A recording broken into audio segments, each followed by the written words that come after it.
To remove a top fan from an air-cooled unit, first remove the side cover. Detach the top fan connector from the motherboard. Detach the 4 hex screws that secure the fan to the top of the unit. A hex wrench is provided in the toolbox at the front of the unit if a tool is needed.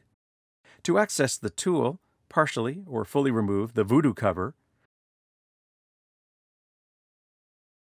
and pull out the wrench from its slot on the toolbox. Keep your hand on the fan as you remove the last screw to keep it from falling on internal system components, and remove the fan from the unit. To replace the top fan in an air-cooled unit, align the label side of the fan towards the top of the unit. Secure the top fan to the unit with its 4 hex screws.